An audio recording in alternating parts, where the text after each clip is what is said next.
Hi, this is Sarah Linger with pianokeyfinders.com and welcome to another trip around the circle. This is a extension of the three-note scale concept, and this is going to be going over the minor three-note scale, the major three-note scale, and how I actually use them in the lessons and why, and what I use. So first of all, I use the key name card, especially with the beginning students who are not that comfortable with knowing the names of the keys. That's okay. I want them to be playing and I want them to be accurate, and it doesn't have to be hard, and we use this as long as we need to. And I just happened to discover this week that the card itself is super helpful for online lessons with beginning students, because if you're trying to teach them keyboard geography and they're struggling to find a particular key on the piano, I can hold the card up to the camera and I can show, play an A or play a G, because I get to see the thing that I'm pointing to with the camera facing me. Super helpful. Also, you can see that for every letter, there's a sharp and a flat. So it helps me with the C flats and the B sharps to explain that concept, because I want my students to know everything all at once. By the end of a year, keyboard geography is no longer an issue. Okay, so key name card. I also use any one of the circles of fifths. I have quite a few that you can download on the pianokeyfinders.com blog, where it has the minor circle in the middle and the major circle on the top. And since we're going to be going around the circle in three-note majors and three-note minor scales, it's useful to have this. So if they don't remember the order, then you just start, like if I'm going to start in the minor, then I'll start on A, and then I'll go E, B, C sharp, and so on, F sharp, C sharp, and so on. I can also go backwards if I want to go around the circle and think of it as fourths rather than fifths. Same thing with the major. So F, C, G, D, A, E, B, we go around the circle, and by the time we've gone all the way around, they are finding all of the keys. What's interesting about this too is if you're using the circle of fifths to teach keyboard geography from the very beginning, it appears random. And unless those kids or those students know what the circle of fifths is, they're going to have to figure out where each key is independently of all the others, because they haven't figured out that particular pattern. I've noticed that if you're doing things alphabetically, like A, B, C, D, E, they'll count up from the letters, and sometimes when they're finding things, they'll also go through octaves. But if you're going around the circle, then you eliminate that.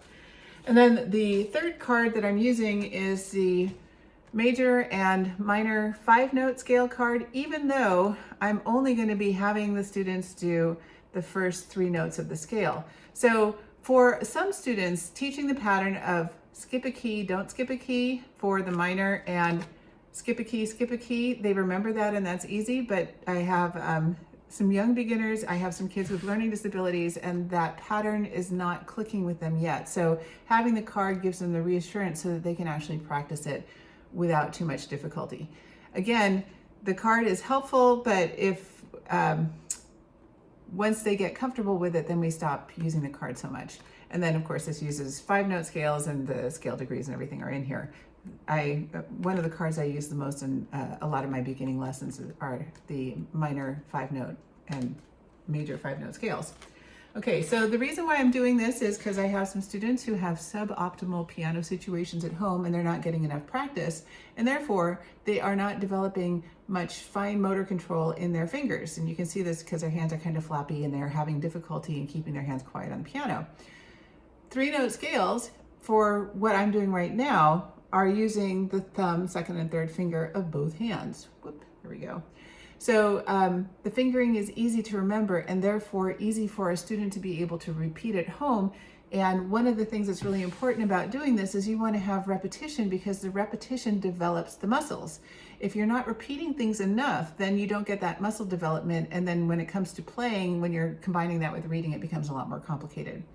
Now, the 3-note scale basic pattern would be, and I'm going to take this off the piano for the time being, the basic pattern would be going up and down.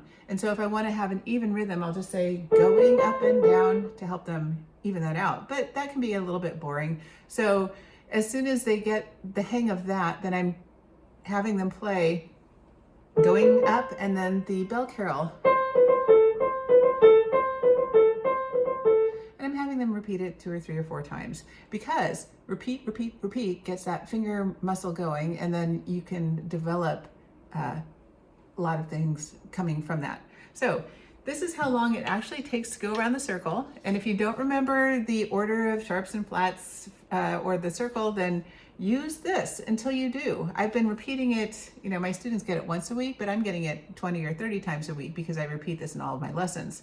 This is also a really good exercise for those students who didn't practice, because every time you have them repeating these kinds of ideas, they get better. And I want my students to get better after each lesson, like they have to leave here being a better pianist than they arrived. So this is a really great exercise that gets them playing, because the more they play, the better they become.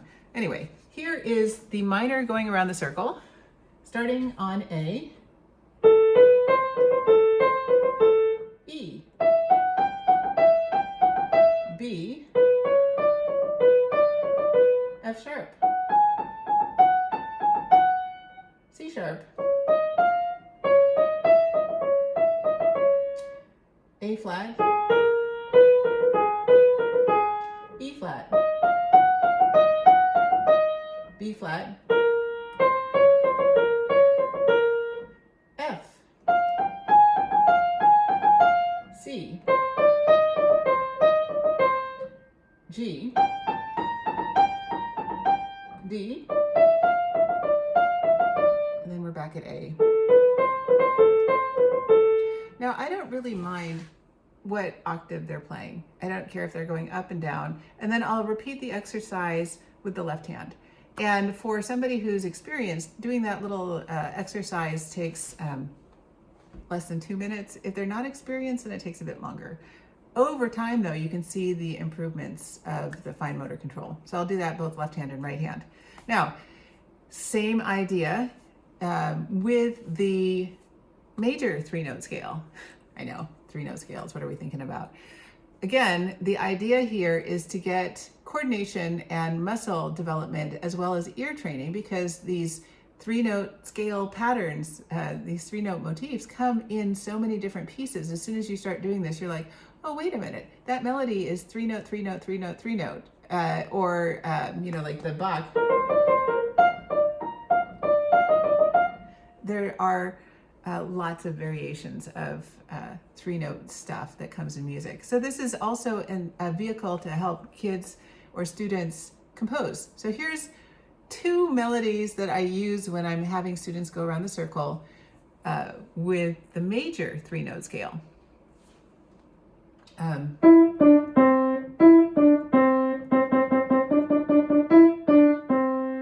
So the hot cross buttons, or a simplified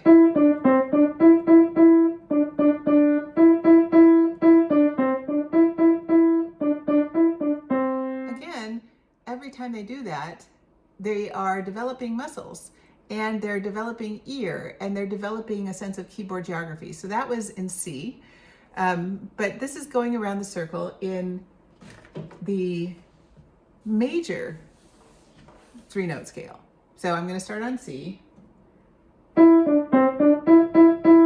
I'm just going to do the first fragment. And then I'm going to go to G, then D, A, E, B,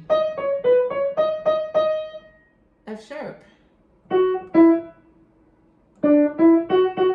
no, that was D. That's a common confusion. Okay, C sharp, A flat, E flat, B flat, F, and then we're back at C. Again, this exercise doesn't take very long to get through, but it does get them thinking about the pattern. So a minor 3-note scale is skip a key, don't skip a key. So from A to B, for example, it's a whole step where you're skipping a key, and then from B to C, a half step, you're not skipping a key. When you're doing the major, you've got a whole step from C to D, and then you've got a whole step again from D to E. And so this is helping them remember the beginnings of all of those scales, which then translates to when they're doing 5-note scales or octaves. There is one other 3-note scale that I'm teaching, and it's the other, right? Because if you look at the major scale, if you think about scale degrees in terms of 1, 2, 3, and everything's based on the major scale, it's a 1, 2, 3. If you're doing minor, it's a 1, 2, flat 3 because you're flattening the third. And if you're doing the other, it is a 1, flat 2, 3, which sounds like this. Now, you might not think that that's that common, but actually it is. I can come up with a lot of different songs, but they're copyrighted and I don't want to have this video get blocked. So the idea of doing 3-note scales, it's a great way to get your students playing. It's also a great way of developing ear training, finger control, and repeating melodic intervals and getting them thinking about composing. So I would be interested in hearing how this works for you, and feel free to make a comment in the comments. You can find the materials on pianokeyfinders.com. This is Sarah Lingra, and thanks for your time.